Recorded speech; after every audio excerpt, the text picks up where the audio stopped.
جو بندہ سورت بقرہ کی یہ آخری 2 آیات کی تلاوت کرتا ہے، اس حدیث کے الفاظ بھی یہی ہیں کہ اس کے گھر سے شیاطین اور جنات بھاگ جاتے ہیں۔ گویا سورت بقرہ کے اندر پورے کا پورا توڑ موجود ہے، جادو کا، جنات کا، انسان کو وہم ہے نا، وسوسہ ہے، بدش ہے، رزق کی کمی ہے۔ سورت بقرہ کی تلاوت گھر میں لگائے نہیں لگا سکتا، یہ آخری 2 آیتیں یاد کرے، کیونکہ نبی کریم نے ان کی اضافی فضیلتیں بھی بتائی ہیں کہ اس کے اندر جو مانگا جاتا ہے نبی کریم نے کہا وہ اللہ عطا کر دیتے ہیں۔ آگے چلیے، قرآن پاک میں سورت کہف ہے، آپ نے اور میں نے اپنا یہ معمول بنانا ہے کہ جب بھی جمعہ آئے اس کی تلاوت کرنی ہے۔ احادیث میں یہ بات ملتی ہے کہ سورت کہف ایک جمعے سے لے کر دوسرے جمعے کے مابین جتنے دن ہیں ان کو نور اور روشنی سے بھر دیتی ہے، کس کے لیے؟ جو اس کی تلاوت کرتا ہے۔ اور پھر پہلی 10 آیات جو یاد کر لیتا ہے وہ دجال کے فتنے سے محفوظ رہے گا۔ اتنا بڑا یہ فتنہ ہے جس سے ہر نبی نے پناہ مانگی ہے۔ آپ یہ دیکھیے، ایک چھوٹا سا وائرس، ایک چھوٹا سا کرونا کتنا بڑا فتنہ بن گیا ہے۔ WHO کے پوری دنیا غلام بن گئی ہے۔ دجال اتنا بڑا فتنہ ہوگا، وہ تو شعبدہ بازی کرتے ہوئے کہے گا اگر میں یہ تمہارے آباء و اجداد قبروں سے نکال دوں، زندہ کر دوں، مان لو گے مجھے رب؟ لوگ کہیں گے پھر تو واقعی رب ہوگا، اور وہ شعبدہ بازی سے اپنے ہرکاروں اور شیاطین کی مدد سے اپنے شیاطین کو ان کے والدین کی شکل دے کے قبروں سے زندہ کھڑا کر دے گا۔ اتنا بڑا فتنہ ہوگا، اور وہی شخص اس کے فتنے سے بچے گا جو سورت کہف کی پہلی 10 آیات پڑھ حفظ کر لے گا نا۔ دجال آ بھی جائے اس کو صاف پتہ لگ جائے گا کہ یہ دجال ہے، یہ رب نہیں ہو سکتا۔ تو آپ سب اس کی یاد کی کرنے کی بھی کوشش کریں۔ اور جہاں تک تعلق ہے سورت یاسین کا، بعض لوگ یہ سمجھتے ہیں کہ سورت یاسین کی کوئی فضیلت نبی کریم صلی اللہ علیہ وسلم سے مروی نہیں ہے۔ یہ بات درست ہے، ضعیف حدیث ہے، لیکن ایک صحیح سند کے ساتھ سنن دارمی میں عبداللہ ابن عباس کا ذاتی فتویٰ موجود ہے۔ اور جب کوئی صحابی کسی ثواب کے بارے میں ذاتی فتویٰ دینا، وہ حکماً مرفوع ہوتا ہے۔ اس بات کا کیا مطلب ہے؟ اس بات کا مطلب ہوتا ہے صحابی اپنی طرف سے کسی صورت کی فضیلت اور منقبت بیان نہیں کرتا، اس نے لا محالہ یقینی طور پہ رسول اللہ سے سنی ہوتی ہے، بس وہ اس بات کو رسول اللہ سے منسوب نہیں کر رہا، وہ خود بیان کرنا شروع ہو گیا۔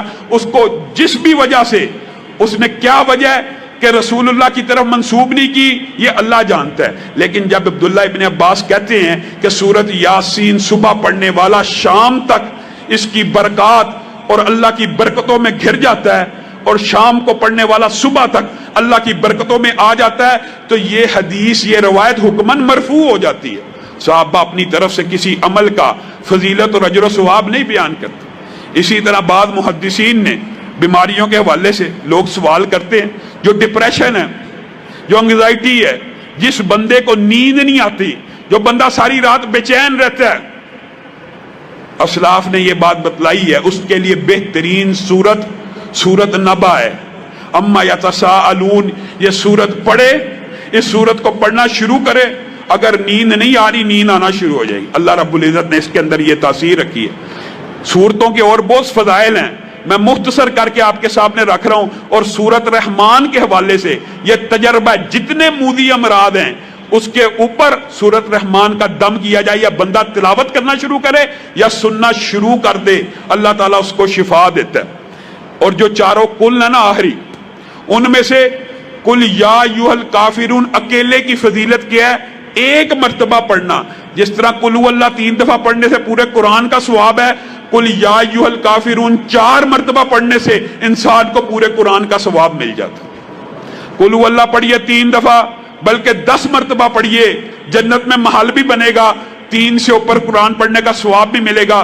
کل یا ایھا الکافرون 4 مرتبہ پڑھیے۔ یہ رمضان کی راتیں، ان کو ضائع مت کیجئے، یہ آخری عشرہ ہے، یہ فضائل ہیں، یہ ثواب کمانے کا سیزن ہے۔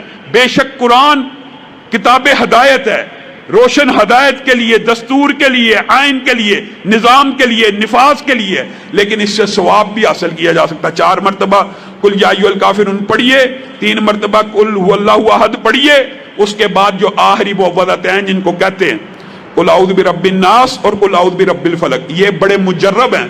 پھر وہی بات جو بندہ جادو میں ہے، جنات میں ہے، کسی بھی قسم کے ان وسوسوں، وہم و شیطانی کسی بھی قسم کے وسوسے کے اندر پھنس جاتا ہے، یا اس کے بعد لوگوں نے یہ بھی بات اس بارے میں تجربہ بتلایا ہے کہ جن لوگوں کو شیطانی خیالات زیادہ آتے ہوں، یعنی جو راہ ہدایت سے خود محسوس کرتے ہوں کہ ہم اللہ سے توبہ کرتے ہیں پھر ہمارے اندر گناہ کی خواہش پیدا ہو جاتی ہے، وہ کیا کیا کریں؟ وہ یہ دونوں کل کثرت سے پڑھا کریں، اللہ تعالیٰ ان کی عبادت میں ایسی لذت پیدا کرے گا کہ وہ گناہوں سے دور ہو جائیں گے۔